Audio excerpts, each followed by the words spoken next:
श्रीराम समर्थ. श्रीमद दासबोध. दशक 18वा. बहुजिनसी. समास 6वा. उत्तम पुरुष निरूपण. श्रीराम. नाना वस्त्रे नाना भूषणे, येणे शरीर शृंगारणे, विवेके विचारे राजकारणे, अंतर शृंगारिजे. श्रीराम. अफझल खानाच्या वधानंतर श्री शिवाजीराजे श्री समर्थांच्या दर्शनास आले असता हा समास सांगितलाय. श्री समर्थ म्हणतात की अनेक प्रकारची वस्त्रे, नाना आभूषणे यांनी माणूस शरीर शृंगारतो. तसेच विवेकाने, विचाराने आणि राजकारणाने त्याने आपले अंतरंगही शृंगारले पाहिजे. शरीर सुंदर सतेज, वस्त्रे भूषणे केले सज्ज, अंतरी नसता चातुर्य बीज कदापि शोभा न पवे. श्रीराम.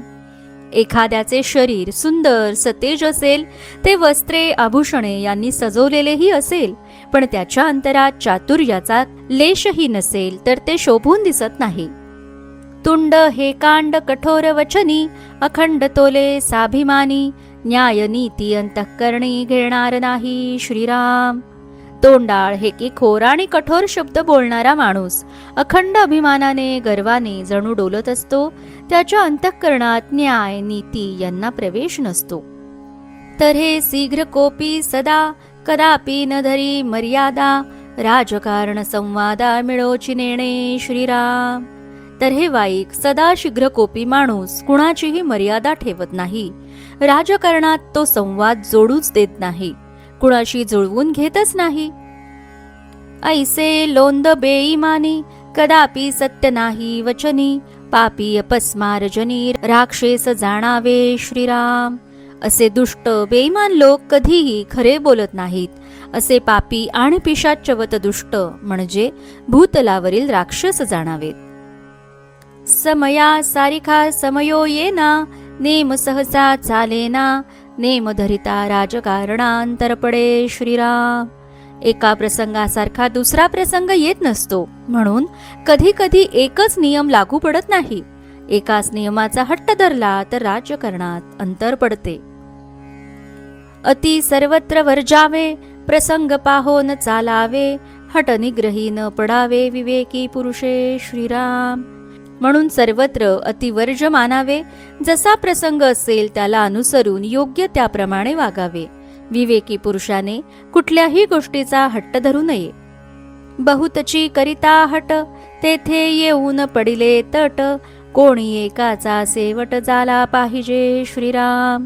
एखाद्या गोष्टींविषयी फार हट्ट दुराग्रह धरला तर आपसात फूट पडते.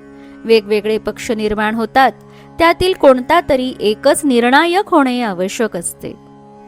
बरे ईश्वर आहे साभिमानी, विशेष तुळजा भवानी, परंतु विचार पाहोनी कार्य करणे. श्रीराम.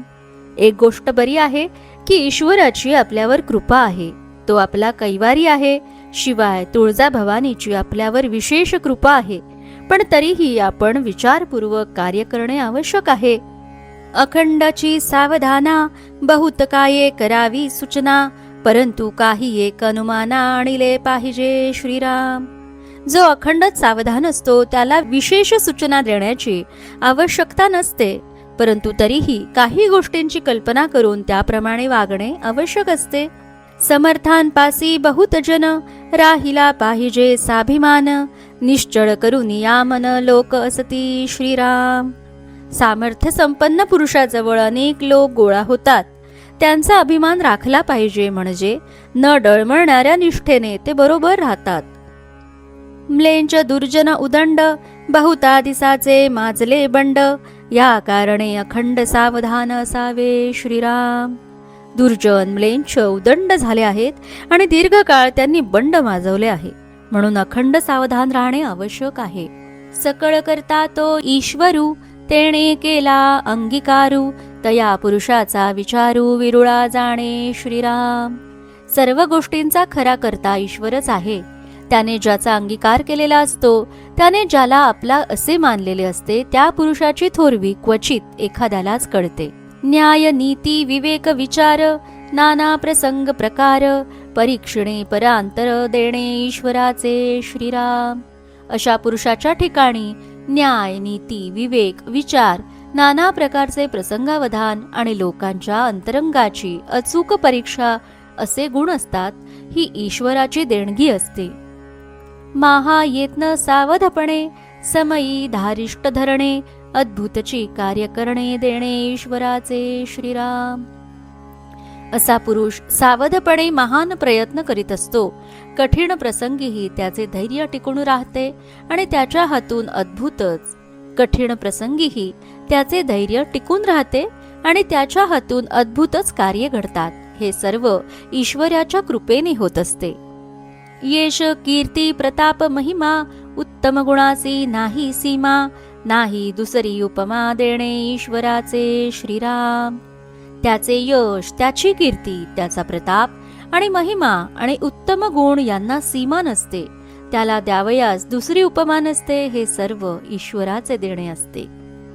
देव ब्राह्मण आचार विचार कितेक जनासी आधार सदा घडे परोपकार देणे ईश्वराचे श्रीराम.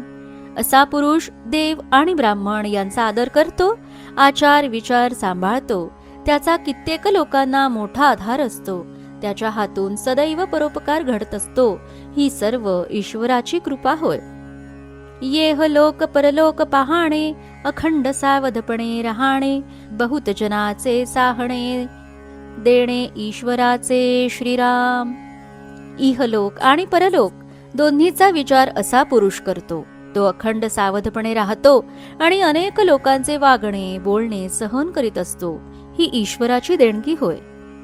देवाचा कैपक्ष घेणे ब्राह्मणाची चिंता वाहणे बहुजनासी पाळणे देणे ईश्वराचे श्रीराम.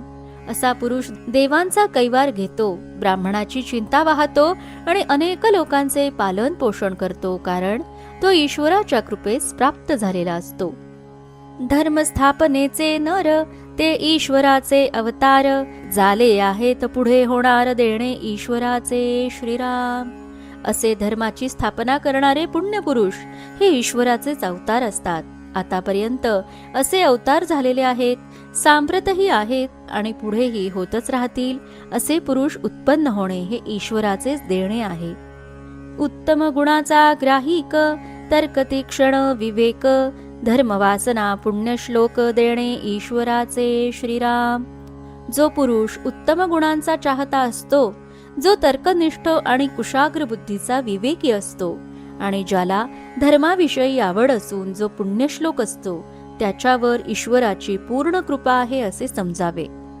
सकळ गुणामध्ये सार तजविजा विवेक विचार जेणे पाविजे पैलपार अरत्र परत्रीचा श्रीराम. ज्या विवेकामुळे आणि विचारपूर्वक आखलेल्या योजनांमुळे इहलोक आणि परलोक दोन्हीतून उत्तम प्रकारे पैलपार होता येते, तो विवेक आणि ते नियोजन जवळ असणे हे सर्व गुणांचे सार आहे. इति श्रीदासबोधे गुरुशिष्य संवादे उत्तम पुरुष निरूपण नाम समास 6 समाप्त. जय जय रघुवीर समर्थ.